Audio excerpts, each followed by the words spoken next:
Shalom, Bapak Ibu Saudara yang terkasih dalam Tuhan. Renungan terambil dari Efesus 3 ayat 13. Demikian firman Tuhan. Sebab itu aku minta kepadamu, supaya kamu jangan tawar hati melihat kesesakanku, karena kesesakanku itu adalah kemuliaanmu.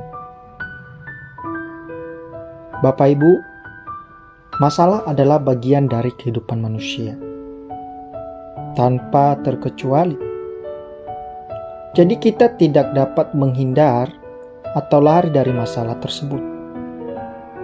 Kita harus menghadapinya.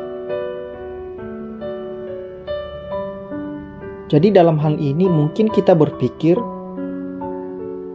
mengikut Tuhan Yesus kok malah banyak ujian dan permasalahan. Bapak, Ibu, dan Saudara, percaya kepada Yesus bukan berarti berjalan hidup mulus ibarat melewati jalan. Bukan berarti pula kita langsung memiliki kehidupan yang berlimpah dengan berkat.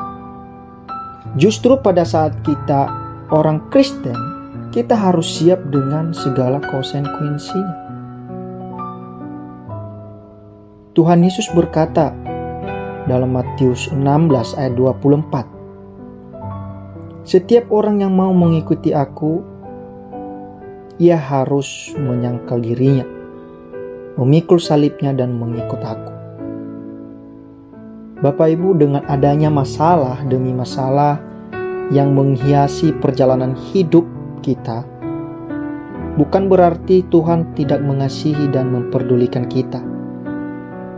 Justru dengan masalah yang ada, Dia hendak membentuk dan memproses kita supaya iman kita makin kuat dan berakar di dalam Dia. Seringkali kita menjadi lemah dan tawar hati ketika permasalahan datang menimpa. Kita berharap Tuhan segera memberikan pertolongan dan menjawab doa-doa kita. Namun jika pertolongan Tuhan tidak kunjung datang, kita malah kecewa dan tidak lagi punya semangat untuk mencari Tuhan lagi. Saudara, marilah kita belajar dari Rasul Paulus. Meski harus menghadapi masalah dan penderitaan, ia tetap bertahan dan mampu menjaga hatinya agar tidak tawar hati.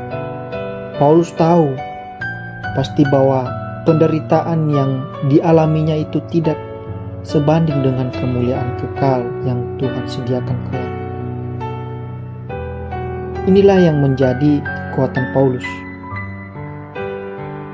Tawar hati hanya akan membuat kita makin lemah dan tak berdaya menghadapi masalah yang ada.